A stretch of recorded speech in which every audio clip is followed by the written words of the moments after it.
So I'm waiting for you, Catherine, aren't I, to tell? Yeah. I'm just waiting for Wolfgang to text me back to say it's. Thank you.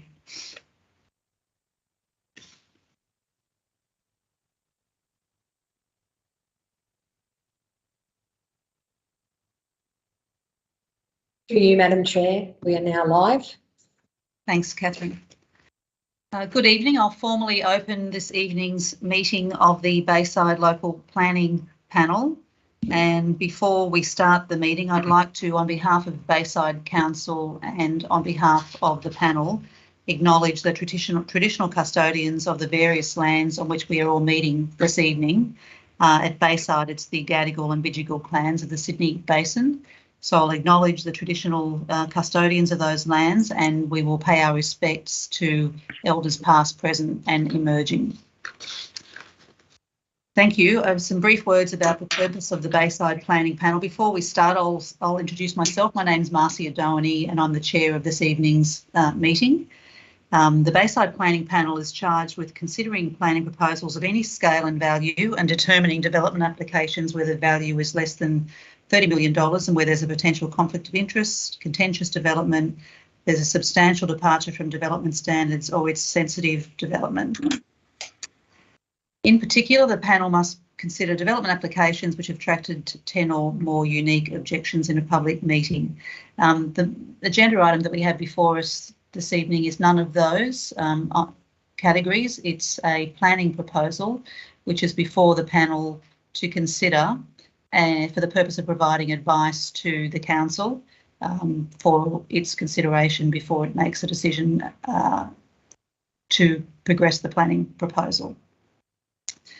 The public meeting is being recorded and is live streamed to Council's YouTube page. The recording is an official record of Council and may be made available to persons upon request in accordance with the Freedom of Information legislation.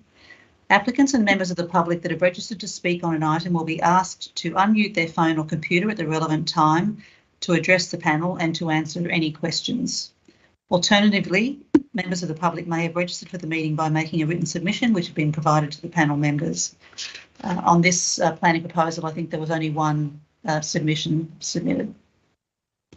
Once the panel has heard from all the speakers, we will either make it, we will then adjourn the meeting and make our determination after the meeting. So the determination will not be a determination as such, it'll be an agreement as to what advice to provide to Bayside City Council on this planning proposal. Before we progress the meeting, I'd like to introduce the panel members. I'll start off. So my name is Marcia Doherty. As I said, I'm the chair of this evening's planning panel. My background is in planning law, having practiced as a lawyer for 35 years.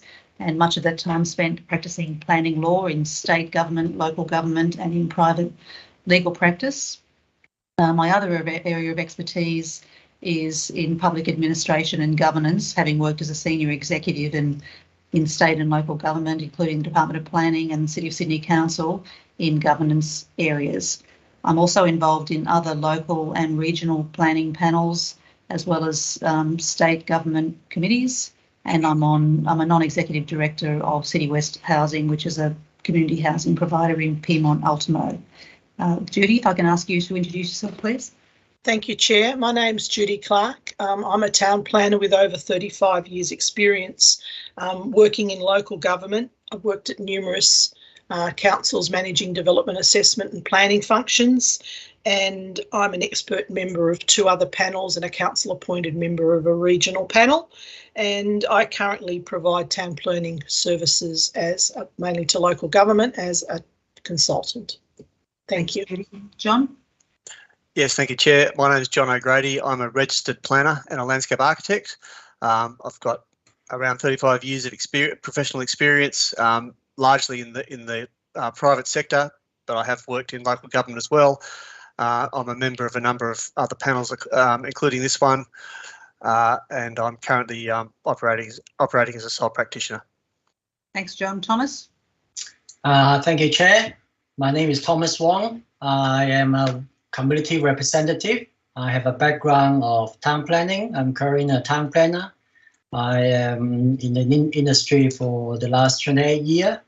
20 years in local government. I'm currently a team leader of a development control team in a local council, and I hope my expertise can make contribution to the panel. Thanks very much, Thomas, and thanks, panel. I don't believe that we have any apologies, so I'll move to disclosures of interest. Does any panel member have any disclosures of interest for this agenda item? No. No, Chair. Thank you. I don't have any disclosures, and each of the panel members has signed a written declaration saying that they also have no conflicts of interest or other disclosures that they need to make in relation to this evening's agenda.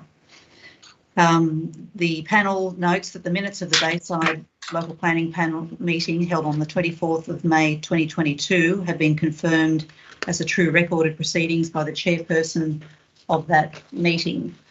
Which brings us to the only agenda item on this evening's public meeting of the Bayside City Council Local Planning Panel, and it's a post-exhibition report for a planning proposal at 215 to 235 O'Riordan Street and 1 to 3 Ewen Street, Mascot.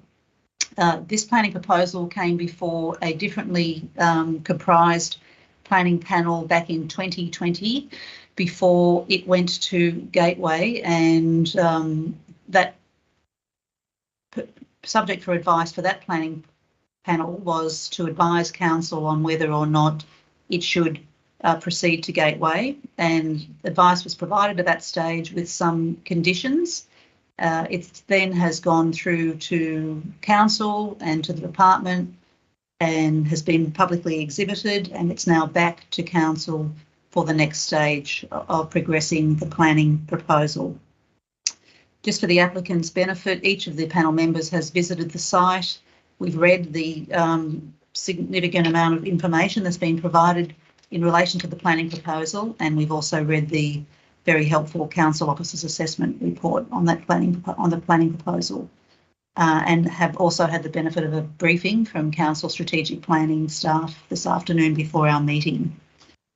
So what will happen this evening is that we'll hear from the applicant's representatives and ask any questions that we might have, make any comments, and then the meeting will adjourn and the panel will discuss what advice to provide to the council in relation to this planning proposal. We have 4 gentlemen registered to speak this evening, Mr Tom Cook, Ken Hollyoak, Leo Chandiok and Kirk McDonald. And Mr Cook, if you'd like to address the panel.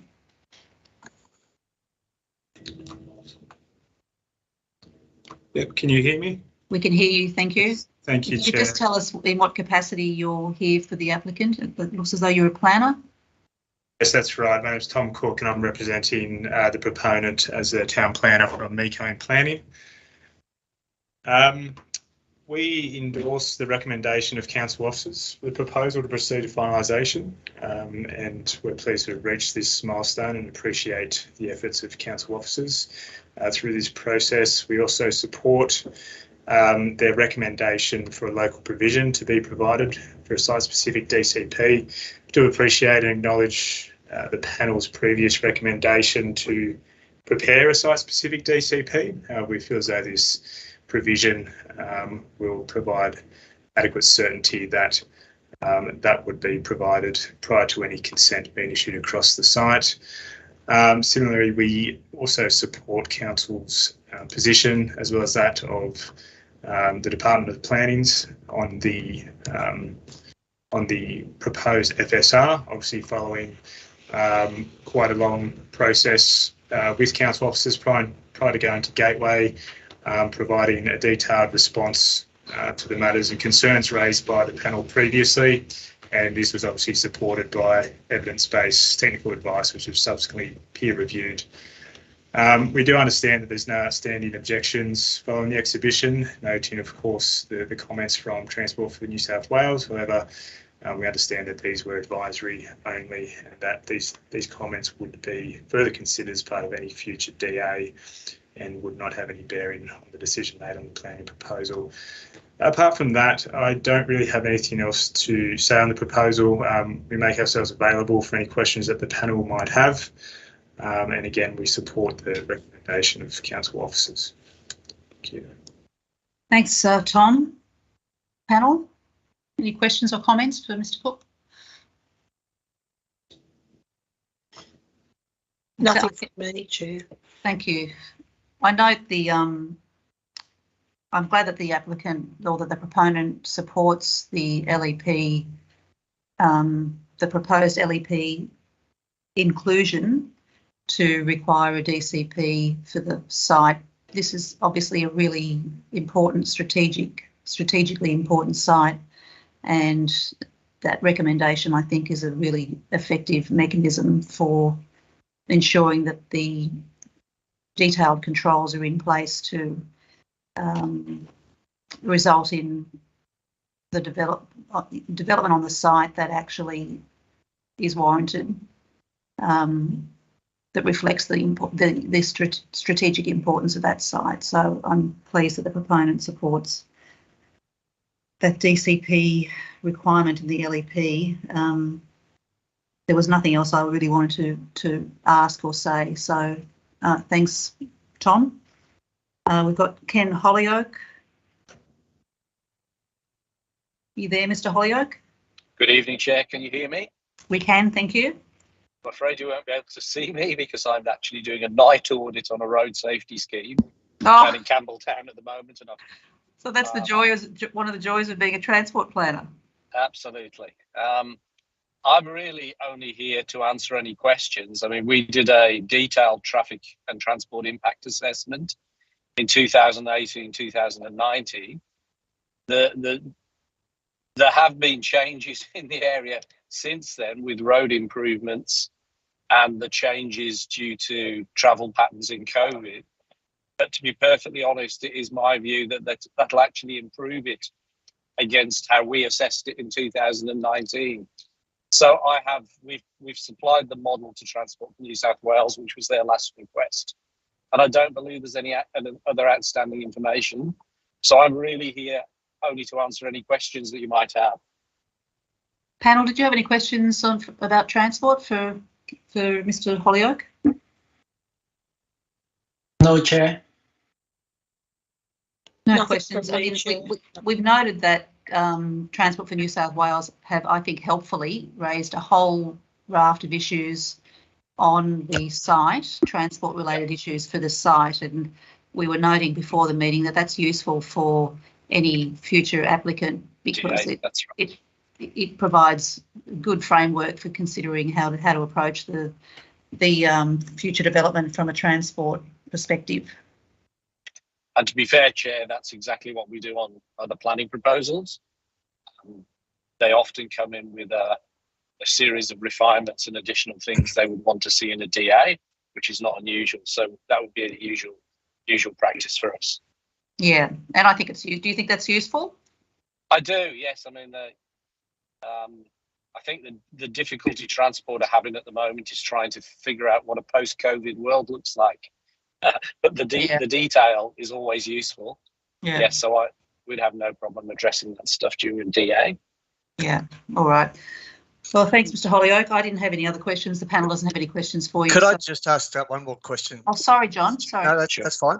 So, Ken, just it's really, a request for a comment. The site is essentially a bit of an island if you're talking with regard to passive transport, movement for pedestrians. Yeah. So active transport, correct? Movement of pedestrians to and from the site. It has a very busy road on one boundary. It's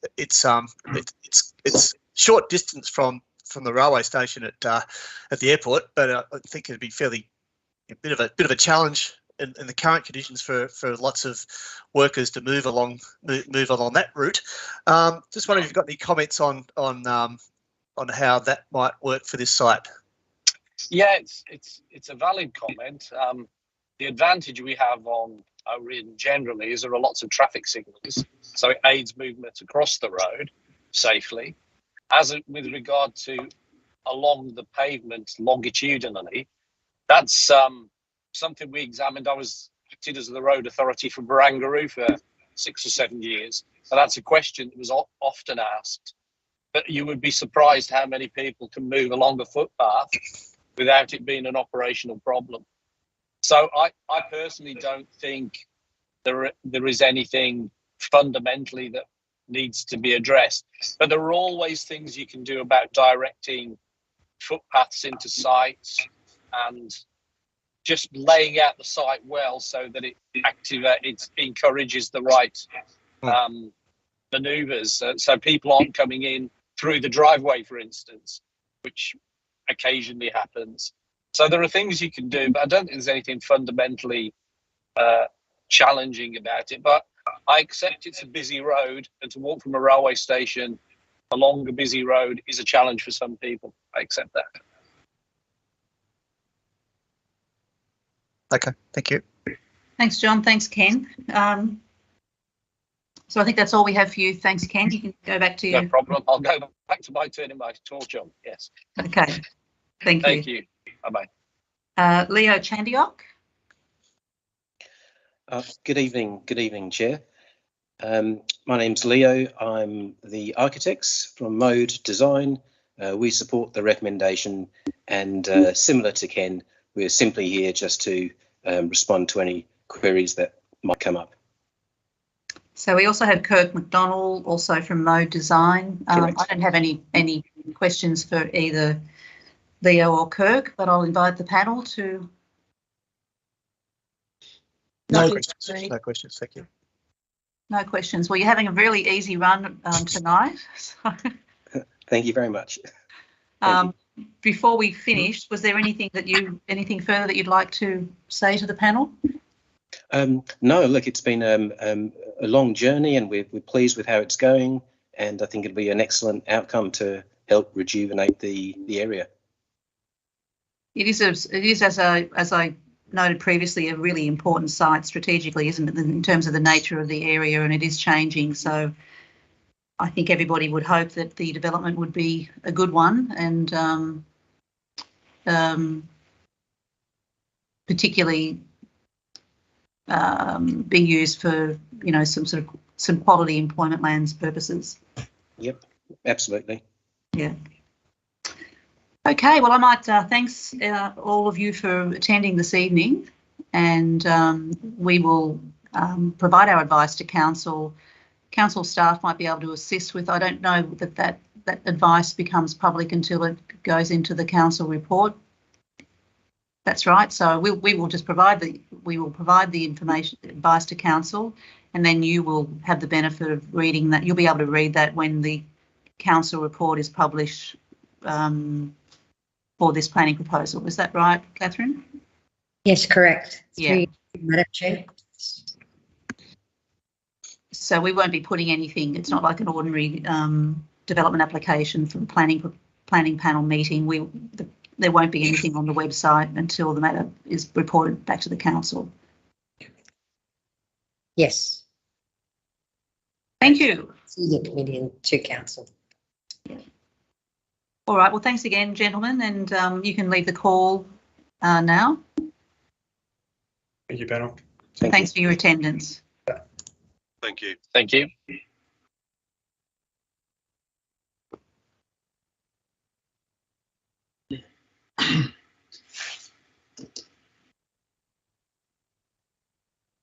Through you, Madam Chair, we're still just waiting for the live streaming to cease. Thanks, Catherine.